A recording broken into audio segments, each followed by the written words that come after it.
Welcome to my channel SK knowledge class. दोस्तों, आज के इस वीडियो में आपको बताऊंगा शंकु के आधार की त्रिज्या ज्ञात करने। सवाल करा कि 8 सेमी त्रिज्या के गोले को पिघलाकर एक 32 सेमी ऊंचाई के शंकु के रूप में लाया जाता है। शंकु के आधार की त्रिज्या ज्ञात करें। एक गोला है जिसका त्रिज्या जो है, गोला का त्रिज्या आर दिया है कितना, 8 cm। गोला का त्रिज्या कितना है, 8 सेमी। और इसी को पिघलाकर इसका आकार बदल देता है शंकु में, शंकु बना दिया जाता है।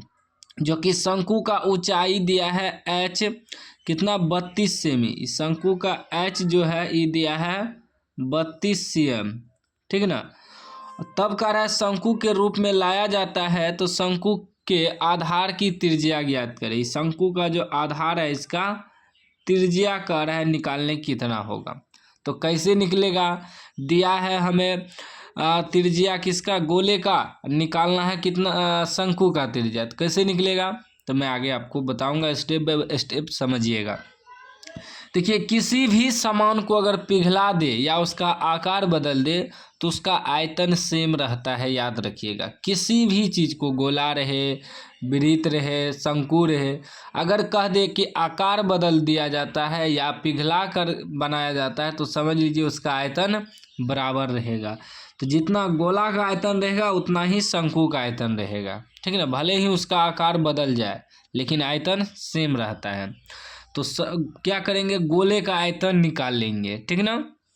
लिखेंगे गोले का त्रिज्या दिया है ना, गोले का त्रिज्या यानी कि r बराबर कितना दिया है, 8 cm। पहले निकाल लेंगे गोले का आयतन।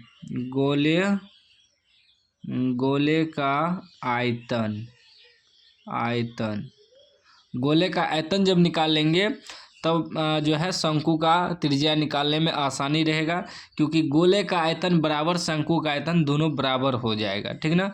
तो गोले का आयतन का सूत्र क्या होता है, सूत्र होता है 4/3 पाई r क्यूब। यह गोले का आयतन का सूत्र होता है।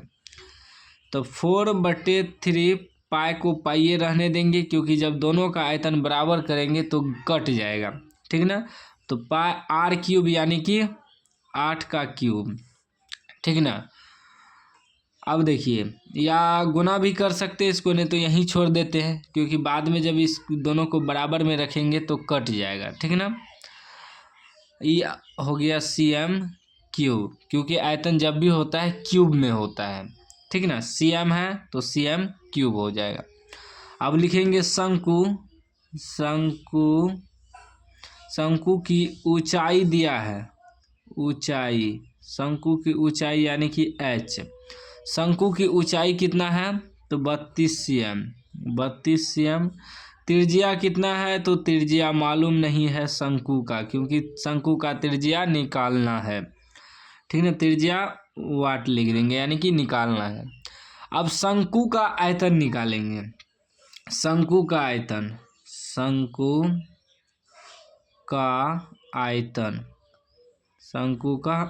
हम पहले भी बताए थे।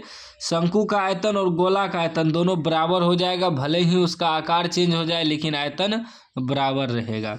तो शंकु का आयतन बराबर हो जाएगा गोले का आयतन, ठीक है ना। तो शंकु का आयतन का सूत्र क्या होता है, सूत्र होता है 1/3 पाई r स्क्वायर h, ठीक ना। यह शंकु का आयतन का सूत्र होता है बराबर गोले का आयतन तो हम निकाले हैं 4/3 पाई और 8 का क्यूब, ठीक ना। अब देखिए 1/3 पाई r स्क्वायर तो निकालना है, गुना h हमें दिया है कितना, 32। शंकु का h दिया है ना, आयतन 1/3 पाई r स्क्वायर h हमको दिया है इसमें कितना, 32 बराबर 4/3 पाई 8 का क्यूब यानी कि 8 गुना 8, ठीक। कटाइए तो पाई कटा, नीचे वाला 3 कटा, ठीक ना। उसके बाद क्या कटेगा, तो उसके बाद देखिए कट जाएगा 4 से 4 8 32, फिर एगो 8 कट गया, सारा चीज़ कट गया, क्या बचा सिर्फ r² बराबर 8 गुना 8, ठीक ना। जब r बराबर निकालेंगे यानी त्रिज्या बराबर, तो 8 गुना 8, यहाँ से स्क्वायर हटाएंगे तो यहाँ रूट हो जाएगा, तो क्या 2 गो 8 मिल के एगो 8 बाहर निकल जाएगा, यानी कि 64 का वर्गमूल 8 निकल जाएगा।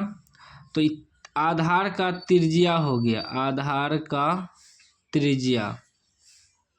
त्रिज्या यानी कि r बराबर 8 सेमी, यही आपका शंकु का त्रिज्या निकल गया। तो इस तरह का सवाल अगर आपको दे तो इसी प्रकार बनाना है। याद रखिएगा, कोई भी सामान को अगर पिघलाता है या आकार बदलता है तो उसका आयतन सेम रहता है। बस जो भी सामान को पिघला कर नया सामान बना रहा है, दोनों का आयतन बराबर कर देना है, निकाल देना है, ठीक है ना। जैसे गोले का आयतन निकाल दिए पहले और शंकु के आयतन के बराबर में रख दिए, सूत्र बैठा दिए, बाकी जो शंकु में दिया था उसको भी बैठा दिए, बाकी हल कर दिए, बस कैलकुलेशन कर दिए, आंसर निकल गया। तो इसी प्रकार बनाना है। कोई भी डाउट हो तो आप कमेंट बॉक्स में पूछ सकते हैं।